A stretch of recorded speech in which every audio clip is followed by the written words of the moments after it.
Did you know that Islam is the fastest growing religion in the world? It's true. Islam is the world's fastest growing religion. At least if you look at the right time frame. But what does this mean about the truth and the future of Islam?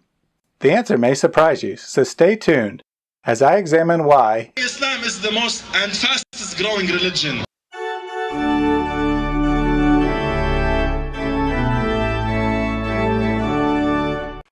If you've ever asked a Muslim why they believe Islam is true, they'll probably give you one of three answers. That the Quran contains amazing scientific knowledge that wasn't confirmed until centuries later. That Muhammad lived a morally perfect life.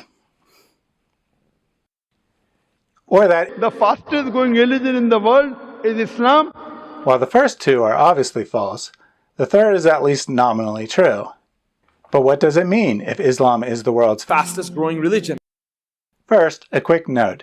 In this video, I'll stick to the conclusions of my research. I'm working on a follow-up video that will examine the future of Christianity, Islam, and atheism in greater detail, so be on the lookout for that. From 2000 to 2015, Islam was the fastest growing faith in the world, growing at an average of 1.9% a year compared to the world average of 1.2% a year. But if Islam is the fastest growing religion in the world, does that mean it's true? Obviously not. First of all, if we're just going by numbers, Christianity still has far more adherents than Islam, so apparently it is the world's most true religion. Second, growth rates vary over time. From 1970 to 2000, Taoism was the world's fastest growing religion. Does that mean that Taoism was the one true religion during that period? Third, growth and numbers are terrible indicators of truth. There was a time when everyone believed the world was flat, but the idea was not any more true then than it is now. In 1840, there was approximately zero adherence to communism in the world. By 1985, communism controlled a third of the world, experiencing far more rapid growth than Islam, or any other idea in human history. But no one would argue that that growth proves the truth of communism. Fourth, the growth rate of Islam is falling faster than the world population growth rate, down from 2.8% a year from the period of 1970 to 2000. Does that mean that Islam has become less true as its growth rate has slowed? So Islam, being the world's fastest growing religion, has no bearing on its truth. What about that growth, though? Will Islam remain one of the fastest growing religions in the world? There are four factors that impact a religion's population: the number of children born to adherents, the number of deaths, the number of people converting into the religion, and the number of people converting out of the religion. The growth rate of Islam is due entirely to the first two factors.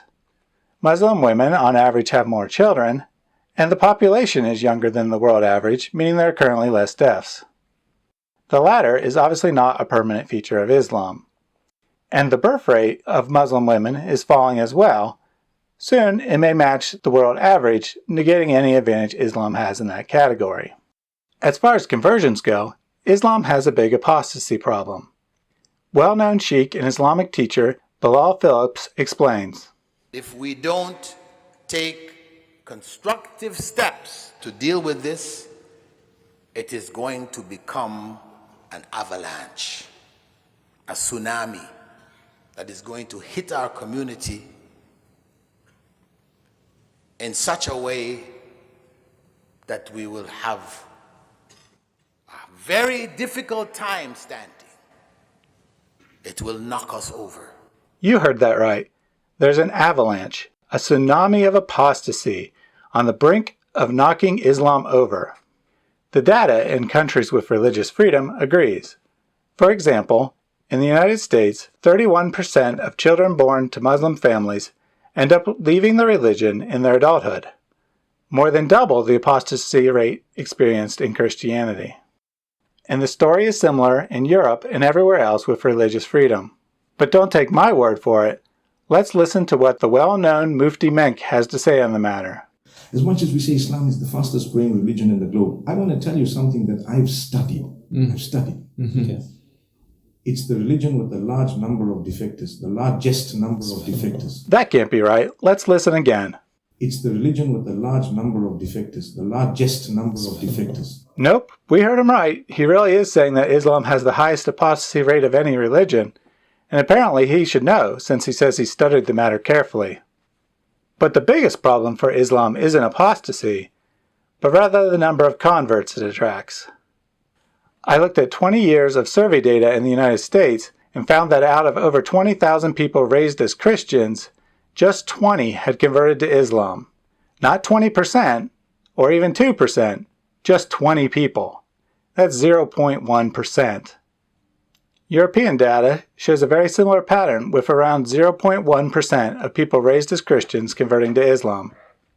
Influential Muslim scholar Yasser Qadi agrees. For every righteous and good brother we honor, 10 are thinking of leaving the faith.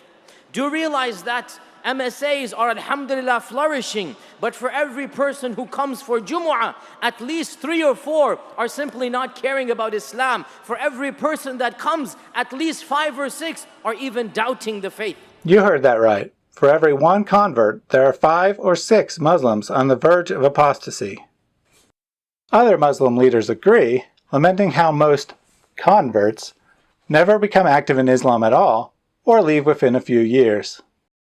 Why are people leaving Islam? Qadi explains. You are forced to think, and you realize that that building I inherited from Azhar or Medina is not a building that Allah revealed. It's a building that is constructed over centuries. In other words, the history of Muhammad was largely invented and is not actually factual. Qadi himself admits to experiencing doubts when exposed to academic criticism. Wallahi, I'll be honest with you. The shubuhat that I was exposed to at Yale, some of them I still don't have answers for. The reason why many of our ulama are so scared to go into these fields is because they are not qualified to answer every single shubha. Simply put, factual information causes doubts. Islam is the world's fastest growing religion, but it's also a house of cards that can't stand up to scrutiny. Islam cannot survive without laws against apostasy. But don't take my word for it. Celebrity scholar Yusuf Qaradawi explains. لم يتركوا الردة لو تركوا الردة ما كان هناك إسلام. كان انتهى الإسلام منذ وفاة الرسول عليه الصلاة والسلام. Translation: If they had gotten rid of the apostasy punishment, Islam would not exist today. Shocking honesty. The vast majority of the Muslim world lives in homogeneous countries with little or no religious freedom, and thus sees very little apostasy, at least publicly. However, the internet and brave voices like David Wood, Islam Critiqued, and Christian Prince are changing that. Muslim governments can no longer protect their citizens against information. Islam cannot stand up to scrutiny, and the scrutiny is coming. By 2010, there are more than 10 million Muslim converts to Christianity, and perhaps another 10 million who had left religion entirely. 60 years ago, that number was approximately 0. Indeed, there are likely more ex-Muslims alive now than in the entire history of Islam combined. And as you can see from the graph on the screen, that number is growing at an ever-increasing pace. The tsunami has arrived and the house of cards is beginning to fall. Even in Saudi Arabia, where apostasy is punishable by death and atheism is classified as an act of terrorism, approximately 5% of the population, or more than 1 million people, now admit to being atheist. Think things can't change quickly? Think again. The case of Indonesia is illustrative. Although Christian missionaries had been active in the country for decades, by 1965 there were very few Muslim converts. Then something dramatic happened. In September of that year, a communist group attempted to overthrow the government. The coup failed, but led to widespread civil unrest. The Muslim majority used this unrest as an opportunity to crack down on its enemies. In the ensuing violence, an estimated 1 million people died. However, an estimated 2 million Muslims converted to Christianity over the next 6 years. In surveys, the majority indicated that the violence practiced by Muslims was a major factor in their conversion to Christianity.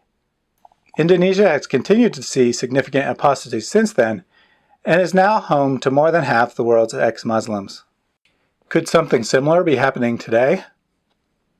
We don't yet have much hard data, but anecdotally, Christian churches across northern Africa and the Middle East have experienced substantial surges in the aftermath of ISIS. When people see the true face of Islam, they don't like it and leave. At some point, a sufficiently large percentage of Muslims will actually be secret ex-Muslims. And at that point, the government will no longer be able to suppress their voice.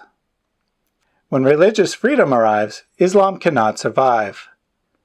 Losing 20 or 30% of your children to conversion, while attracting far less than 1% of other religions' children, is a recipe for disaster. Soon, Islam will no longer be the world's fastest growing religion, but rather the world's fastest shrinking religion. And the world will be a better place for it. The next time you hear this propaganda that Islam is the fastest growing religion in the world, Islam is the fastest growing religion in the world. The fastest growing religion in the world. Fastest growing religion. Fastest growing religion. Fastest growing religion. Fastest growing. Fastest growing. fastest growing religion, which is a load of utter nonsense. Be sure to send them to this video so they can learn the truth. Thanks for watching.